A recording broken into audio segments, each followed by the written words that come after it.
New build or resale property? Which is the smarter choice for you? Watch this video before you buy a property in Spain.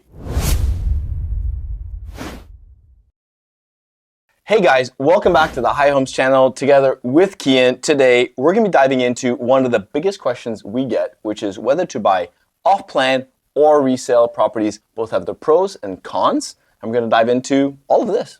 Let's go. Matt, it's nice to have you back on the channel. It's been a while. Yeah. It feels great to be back. So first, I just want to start with the basics. What's the actual difference between resale property and new developments? We use the terms kind of quite colloquially here in the office, but like there is a difference. We do. We throw terms out there: off-plan, new builds, resale. We can break them down to two categories, right? So we've got new build properties, which are essentially properties which are sold by a developer. Yeah. Okay, so that's how we categorize them. So if they're sold by the developer, then they're new build. So new builds can be off-plan, they can be under construction, or they can be completed, right? And then you've got resale properties. The difference with resale properties is that resale properties are sold by a private person, which means it's a second transmission has happened, right? So you have the first transmission, so the property is built, that property is registered in the land registry, and you have that first transmission. That first transmission is what we call new build. That's what the developer will sell to a first-time buyer, and then when that first-time buyer sells it onto a secondary, third, fourth, fifth, or sixth buyer, that's what we call a resale property. Fundamental difference between both of them, among many other things, is tax implications. So when we buy a resale property, we're subject to ITP tax, and when we buy a new build property, we're subject to VAT tax, and then this would depend where you are in Spain, but that's the general gist. Okay. And with the new builds, what's the difference between sort of ready to move in and off-plan, as the terms go? Yeah, so developers normally buy a plot and develop a project, a concept, and it takes them a little while to get things rolling, no? So we refer to off-plan as a property that you purchase when there's literally no, the grounds have to be broken, the ground is still effectively a plot, they haven't even started digging, they haven't started any construction. When you commit to purchase, and that's the key thing, you commit to purchase a property before they've even started construction, that's what we call off-plan, right? So literally, as the word sort of, shows, it's like you're buying off an actual plan, okay? Then you have under construction. That's obviously the stage where the property's under construction. Could be a year away, could be 2 years away, could be 6 months away. And then obviously completed is, basically the property that a developer sells, key ready. So it could be finished, not finished, but key ready, essentially. And key ready being another term, by the way. Key ready being another term, exactly. Yeah, key for ready to move off-plan, in. really has all these terms. Yeah. So is it fair to say resales feel more personal and new build feels more like kind of a straight business deal, would you say? So I think the main difference is within our agency, for example, our rock stars, they're out showing properties on a weekly basis to different clients, and it could be that they're showing a resale property or they're showing a new build property. The biggest difference, in my opinion, in my experience, is that when you buy a new build property, you're essentially entering a business transaction, right? It's a developer, it's a Spanish business, a Spanish SL, that's selling you a product which they've produced, right? So it's a very sort of straightforward, it's not always straightforward because they can have the complications we all know, but it's more of a business transaction. So it's A to B to C, and this is what happens, these are the normal stages depending on the actual situation. So that's this case with new build, right? When you're talking about a resale transaction, you're talking about selling a property which is owned by a private person, and you're selling it to a private person. So what I normally say is that resale transactions are quite emotionally charged, or not that they are, but they can be emotionally charged. What do I mean by that? The simple explanation is you might, enter a property, see a property in, Elviria that you fall in love with, right? And, you decide to commit to buy that property, pay a reservation, and you can have misunderstandings that would not really occur with the developer. So you buy a property, with an inventory that's previously agreed on, but then there's some, or misunderstandings with what was included, for example, what was personal items which were not included, and you have like a vendor like pushing back, like no, like that's my grandma's clock, that's not included, and you get these fights that don't normally occur in a new development setting because the developer ultimately is going to sell you, generally speaking, an empty property. So you have these sort of emotionally charged moments that can actually make the entire transaction sort of flop.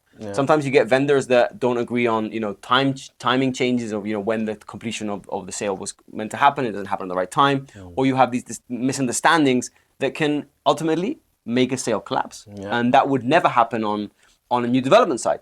On the new development site, it can happen, but for different reasons. What are right? those reasons? Can you give us a couple examples? Okay, so different reasons. So, for example, buyers may sort of not be patient when it comes to passing through certain processes. Yeah.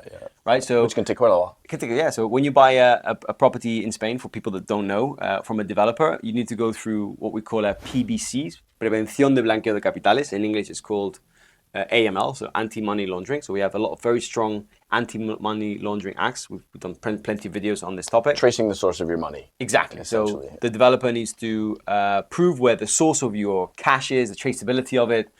And this process can be quite tedious. Like for a lot of high homes clients. They can go quite deep, right? Quite deep. Clients on the buyer end can feel quite, insulted by certain documents they ask, or insulted. Maybe they think that the developer is looking too far into what they should. And this is let's say, the negative side of new development. So everything comes with its pros and cons, Yeah. On the resale side of things, how fast can a transaction happen between the moment the purchase price is agreed and you moving in? Yeah. That's a big difference. The thing is, it depends on the situation, right? And the specific, property we're talking about. Generally speaking, a resale property, you can move as fast as the buyer and the vendor wants. Mm-hmm. Essentially, it can happen quite quickly. It can happen within a month. It can happen within 3 days if you have everything, all your ducks lined up, right? Mm-hmm. If the vendor is ready to sell, if the buyer's got the cash and he's ready, and due diligence has been performed. I've had clients in my career that have completed within, I think my record is 4 or 5 days. But that's an entire unbelievable coordination effort between the buyer's lawyer, the vendor's lawyer, the buyer. What would you say typically then? Typically, you get the keys, you can move in. Typically 45 days. That's the normal. Okay, that's the normal. If you don't have a mortgage, if you have a mortgage, you're going to need a bit more time to set up the affairs with the bank. But on a normal resale transaction, if you're a cash buyer, by the time the lawyer does his due diligence, looks into the property and green lights it for you, says, hey, Tom, you're good to go. This property is clean, from a legal standpoint, you're good to go. And you enter private purchase contract, more or less 45 days for you to get the keys. That's the market average. Would you say the biggest advantage with buying resale property is what you see is what you get kind of situation? 100%.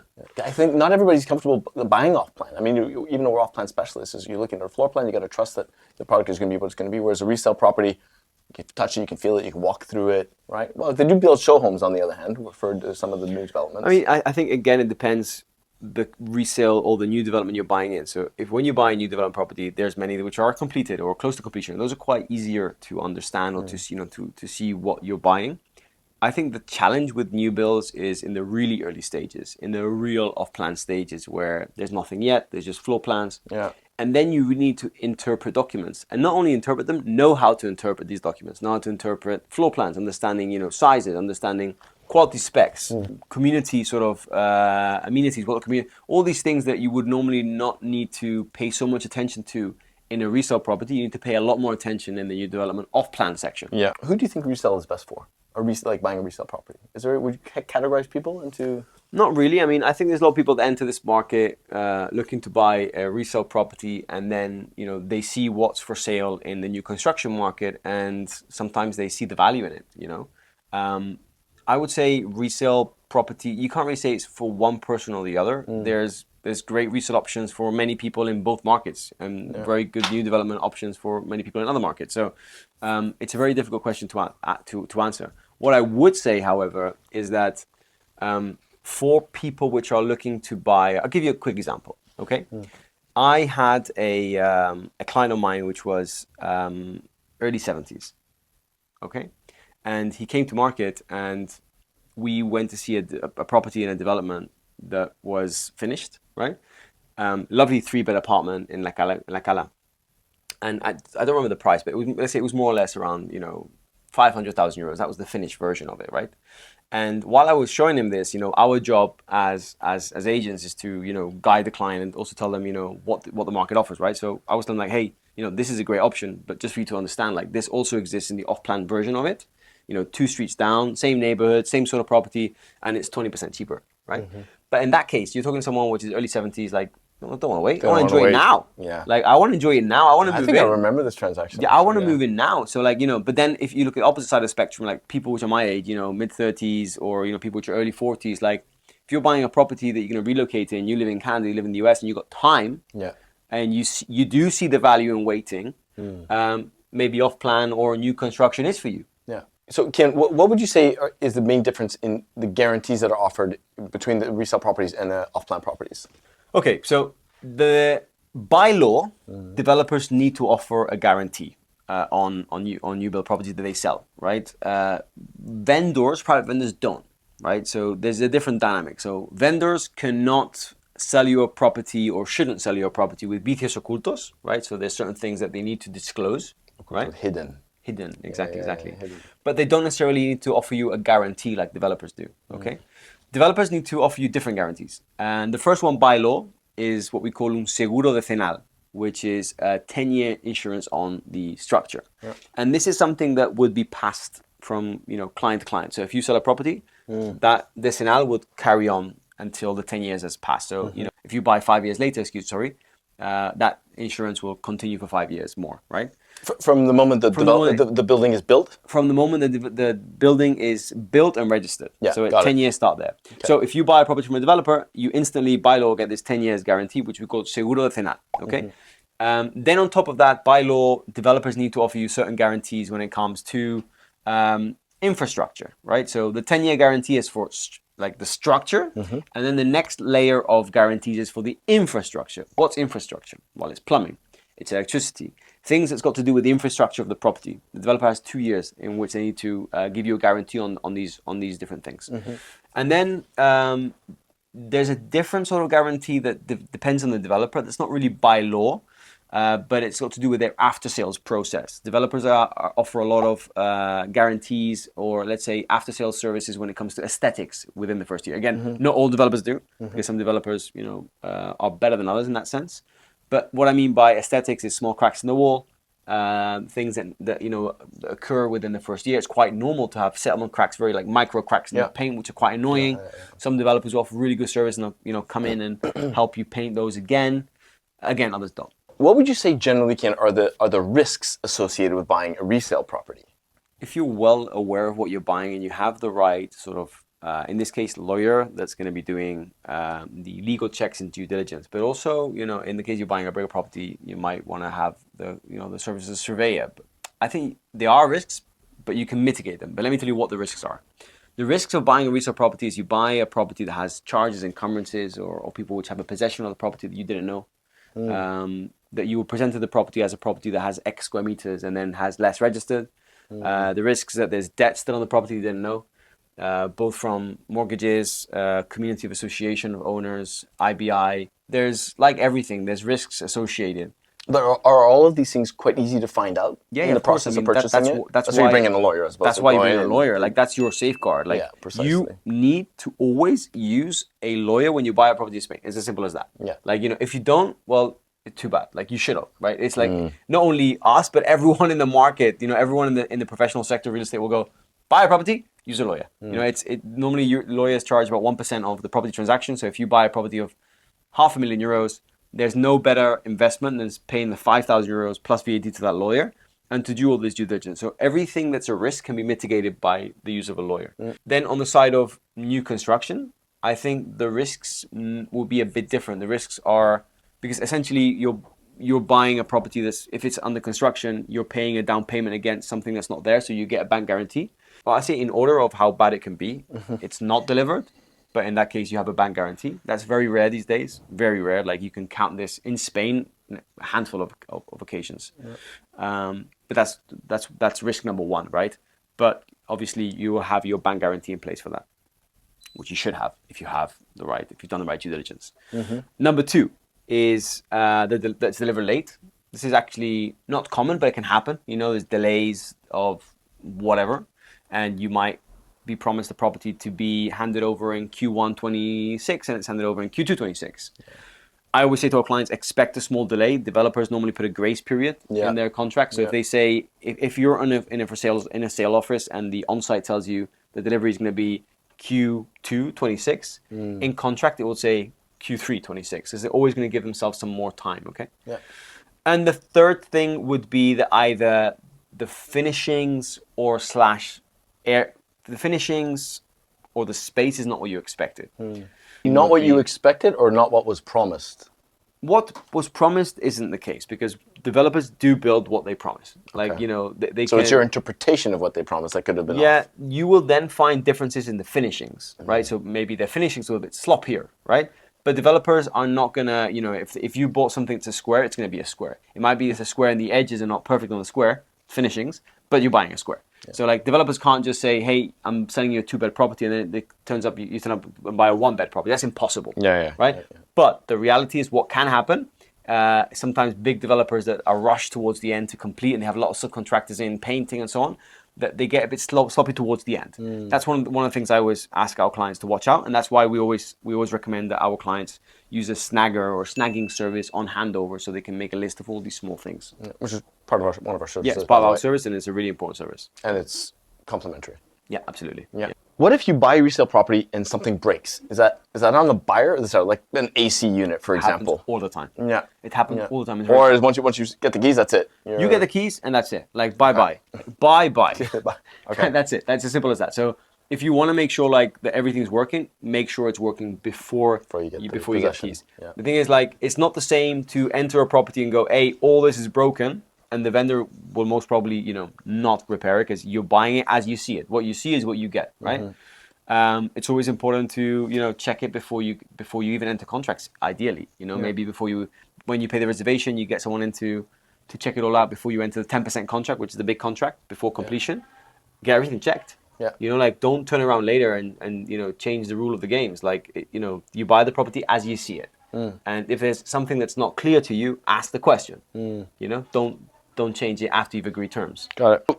Kian, I think you touched on this a little bit at the beginning of the video, but just to come back to this and to go a little bit more into detail, what kind of taxes and costs do buyers pay on the purchase, first of all, of a resale property, and then we'll talk about the purchase of a new development as well. So resale property, and a resale property can be a new build property, right? So we have to be careful here with the definitions. A new build, when you buy a resale property, you're buying a property, just to recap, you're not buying from developers. So it's a second transmission, okay, of the ownership.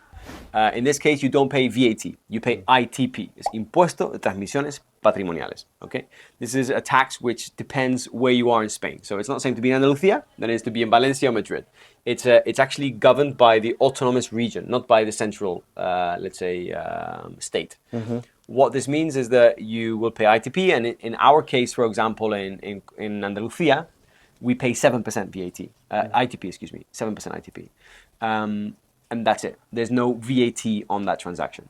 And then the same for the developments? For developments, it's different. You don't have any ITP tax. You have VAT tax. And VAT tax is a flat rate of 10%. Okay, Kian, people are out there, they want to buy in Spain, they can't decide, they can't choose between a resale property and off-plan.